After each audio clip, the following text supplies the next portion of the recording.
Hey Canada, this here is going to be my first video, the actual video. I had an introduction where I told people that I was going to start creating content and videos for World Alternative Media and Josh Sigurdsson, his group. And this is going to be the very first one. And you know what? Because, let's face it, the U.S. election has just happened and it's front and center at most people's minds. On all sides of the political spectrum, and those of us that don't delve into that bullshit, right? But let's just talk about the fact. I'm going to make this video, this first video that I'm going to do for World Alternative Media. I want to talk about right now. I want to explain to people all these leftists, all these media propagandists and pundits and the politicians and the ruling elite and all those special interest groups and lobbyists. And I'm here to tell you, well, actually, let me just say first and foremost, the best answer to this one here, I'm looking right now at the Sunday edition with Michael Enright of CBC Radio, and the headline on this particular, and this is a podcast, but it's, how could I get so much wrong? How could I get so much wrong? Michael's essay. So even in the headline, that just goes to show you, well, he fucked up. The air fucks up every time. See, this is the problem when you're raised with the collective mindset, is you automatically go to we. The fact that you go to the word we when you're talking about thinking about ideas, concepts, preferences, opinions, that's a fucked up scenario if you think about it from the macro aspect. Because I have an opinion. That really is what it really comes down to. I have an opinion. Someone else might share my opinion on a particular topic or subject, but I guarantee if we hammer out enough topics and subjects, we're going to find that we disagree on a lot of them. And we may agree on some, but there's never going to be a time, like I've said on countless times prior, we are not a collective like the Borg. We are actual autonomous individual human beings with a brain of our own. So when you think collectively, like Michael, that is raised in that collective mindset, the status, right? The status, all the religious ideologies, Christianity, Islam, all these fucking, and the government, statism. What's the very base premise of that philosophy is the subject is merely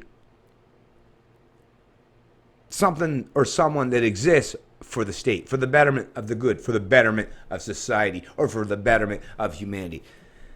That makes anybody a sacrificial lamb, or, when you're talking in the human realm, a sacrificial person for the greater good. Think about what that does to the psyche, to the self-esteem of any human being.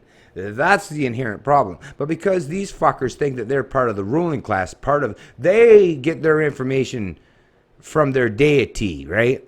So they feel that they're part of the elite, they're part of the gods. They are, if there's a god, they are the knights at the round table, more or less, or whatever the hell the kind of premise these fucks try to dream up in their head. But they believe that they're so vastly superior intellectually, socially, politically, everything you can think about, that it threw them for a loop that, wait a minute, we had all the economic modeling, we had all the polls, we had all this, everything that we did, all this data crunching, all these numbers, all these studies, all these polls, but yet they were all proved to be wrong.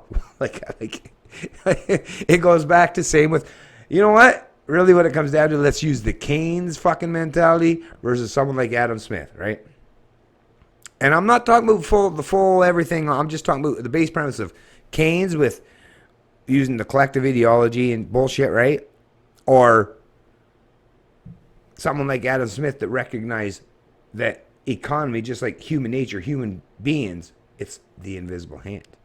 It's not something that you can reach out and grab, twist, distort, and conform to make it suit your human beings. Like I said, we are not only we autonomous individuals, but our brains have the capacity to change with new information. So, and that happens on a daily, hourly, minute by minute basis. So for anyone to think that they can get the pulse of a nation, that is literally only to suggest those who would want to propagate a nation or be part of the collective.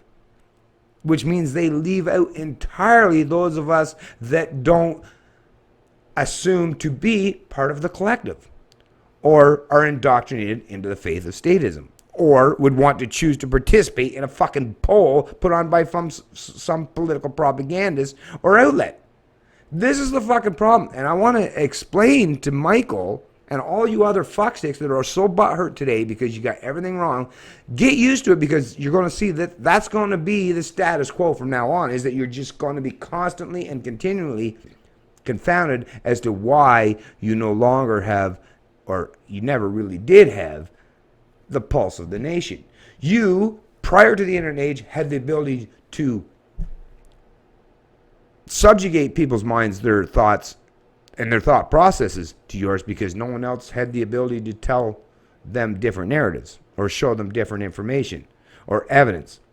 In the information/internet age, you fuckers have lost all of that power. That ultimately, what it really comes down to is the internet age, where people like myself or Josh, right, where those of us just regular people, I can put forth a narrative that will counteract yours, and I don't have to spend shitloads of money. I don't have to dominate people. I don't have to steal from them. I don't have to plunder the masses like CBC to the tune of $1 billion fucking dollars to propagandize the brain. I just have to be honest, objective, truthful, and give them information that they realize instinctively that, yeah, this makes way more fucking sense than the bullshit I've been told, right? That's all they needed was just, and what's that really come down to ultimately? Competition.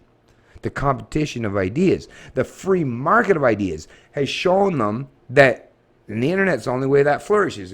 Outside the internet, you can't have a free market of ideas. That can't flourish in a statist paradigm or in a corporate paradigm, right? Where central planners get to control that premise.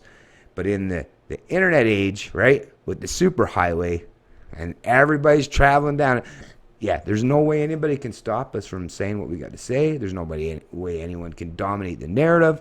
And ultimately, that's really what it's come down to. So be as butthurt as you want, leftists. And that's another thing. I don't even want to call you fuckers liberals, because you have completely destroyed what that word even means. There's nothing liberal about the establishment. And the establishment predominantly makes up those on the left. But in Canada, yeah, they make up the right too. The conservatives or the progressives or the NDP, if you're a political party, and I think we're all starting to realize this, just like another thing in the US, they didn't go for the Libertarian Party, did they?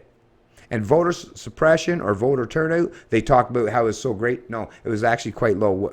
Depending on reports, anywhere from 53 down to 46.9%. So less and less people want to play this stupid political game, and those that do are saying, I just want to throw a Molotov at the system. I'm not trying to do this to strategically make so that I get someone in power that I love. No, they just want to keep throwing Molotovs at the establishment and show them that you fuckers don't have the power that you thought you did. That's really what it comes down to ultimately. And if they want to continue, if these control freaks and sociopaths want to continue to ignore this reality after Brexit, after the U.S., and the fact that Canadians now have to put up with this fucking pony boy, this fucking stupid Trudeau fucking piece of shit, after having to fucking deal with 10 years of the Harbour fucking Conservatives, you think they want to put up... Go ahead, force them to deal with this shit. And you know what? They might be good little conformists for a while, but even the Canadian psyche has a breaking point. Even though I recognize that because of our past and the psychology and all this bullshit, they are better slaves, better conformists than most. But even Canadians have a breaking point. So you fuckers keep playing your game. But I'm telling you, in the long run, you might have won a battle here and you might have won a battle there. But in the long run, the game, the ultimate war is going to be won by the people, by those that care about liberty, that care about freedom, and care about objective reason and logic. That's the side you really should be on. So you keep fighting against it as much as you want, you fuckers in the establishment. Laughing, looking down, smearing, being the elitist motherfuckers you are. You go right ahead and continue on that shit. But like I said, the day is going to come. And you might want to look through history and find out, how people like yourself get treated. And not saying that I or anyone else or someone like myself, we're going to be the ones that treat you in that manner. But I'm telling you, there are people that, rather than just want to use objective reason and logic, there are people, like I say, that generally just want to throw a Molotov and they don't give a fuck who it hits. So be careful out there. Be smart. It's about time you start to think about these things. And if you really want to be progressive instead of a collective, start thinking truly forward and thinking about what the future of liberty, where that's supposed to be and where that's going to be. And you better get on side. Skinny Libertarian, and I love liberty, as well as adding content to my friend Josh Sigerson's page, The World Alternative Media.